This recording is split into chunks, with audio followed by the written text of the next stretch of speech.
Hi, anatomy students. We're back at it again with another video. Last week we discussed the conductive pathway of the heart and actually learning each of the nodes responsible for conducting these electrical impulses through our heart that help our heart contract and actually move the blood around. So if you missed that video, please watch it because as of right now, only 2 of you have watched it, and I'm staring at everyone else. I'm like, there's like 6 of you in the school classroom. Come on. Um, but this week we'll be talking about the electrocardiogram and being able to actually read it. So, what exactly is an electrocardiogram? First, we have to start with the fact that the electrical events of our heart are strong enough that electrodes on the surface or outside of our body can detect them. And when these electrodes readings are translated into graphical form, you have yourself an EKG or an ECG. Both of them stand for electrocardiogram, but in Greek, cardio starts with a K, which is where EKG comes from. And for the sake of the rest of this presentation, I'll refer to it as an EKG because I like it better, okay? Um, Anyways, so like last week, we discussed that each time the heart beats, a wave of depolarization spreads through the atria, which comes from the sinus node, or the sinoatrial node, pauses at the AV node, then travels down the intraventricular septum through the bundle of His and to the apex through the Purkinje fibers and spreads through the ventricular myocardium towards the base and does all this fun contraction stuff. But what it really boils down to is that an EKG can help clinicians assess the performance of specific nodal, conducting, and contractile components when a portion of the heart has been damaged or hurt or is not performing correctly. An EKG can kind of reveal this, and it'll really stick out to a lot of clinicians, and they'll be able to diagnose it. It's a lot of fun, good stuff.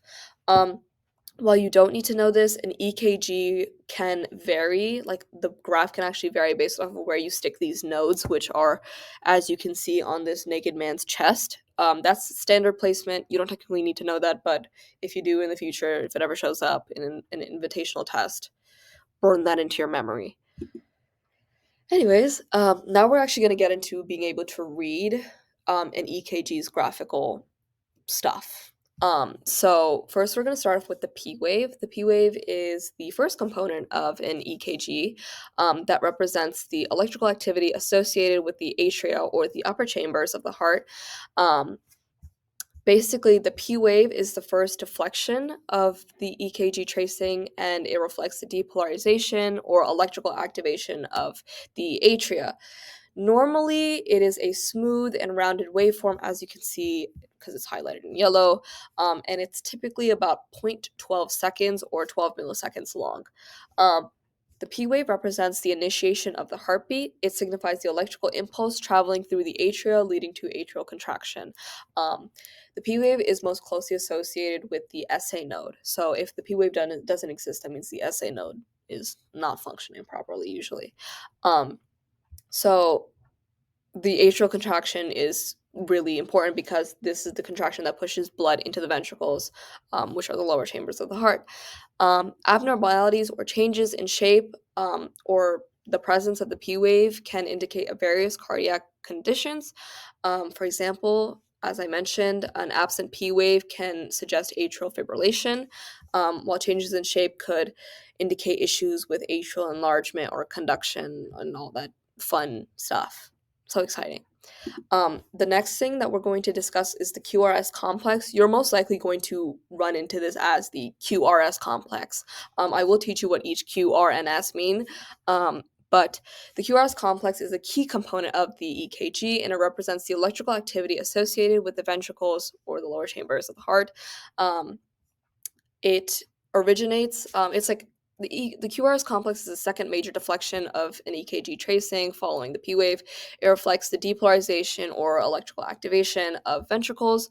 The QRS complex is typically a very steep and sharp, tall waveform, as you can definitely see. It's like the most obvious part of your EKG tracing.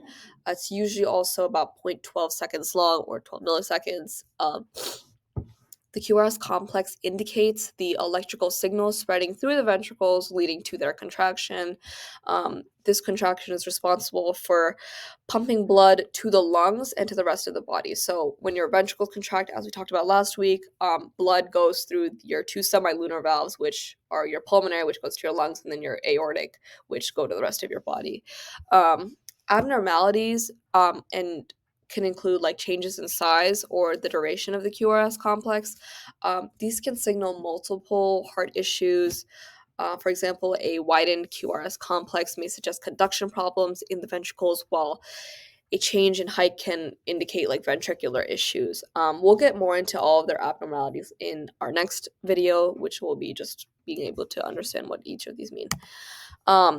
As I mentioned, we're going to go really briefly into what each of these mean, but you're most likely going to run into this as the QRS complex, not like the Q wave, the R wave, the S wave. It's usually just the QRS complex. But for the sake of this video, the Q is the initial downward deflection following the P wave of the EKG. It represents the initial phase of ventricular depolarization, specifically the depolarization of the intraventricular septum, or the wall between our two ventricles. A small Q wave is normal in many leads, but an abnormally large or deep Q wave can indicate previous heart damage, such as a heart attack. I have Q wave here twice. Ignore that. I'll fix it. Your R wave is the steep upward deflection following the Q wave. The R wave represents the depolarization of the main mass of ventricles, so the main muscles of the ventricles. It is typically the largest wave in the QRS complex, obviously. And our ventricles begin contracting shortly after the R wave's peak.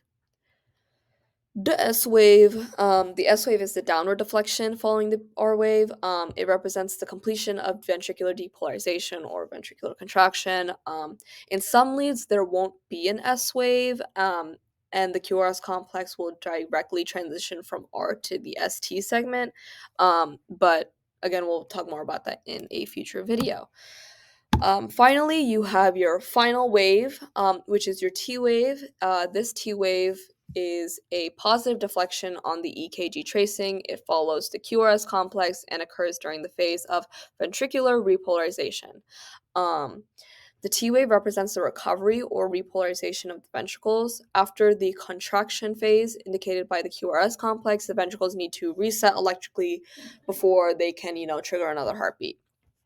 A normal T wave is typically upright and smooth, just like our P wave, but just a little bit taller. The duration of the T wave is usually less than 0.2 seconds.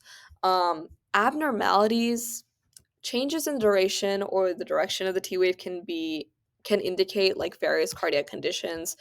Inverted T waves or alterations in T waves morphology can be associated with electrolyte imbalances, ischemia, which is the lack of blood flow to the heart muscle, or other heart-related issues. So you may also be wondering, like, oh, why do we have a T wave signifies ventricular repolarization, but why don't we have anything that signifies atrial repolarization?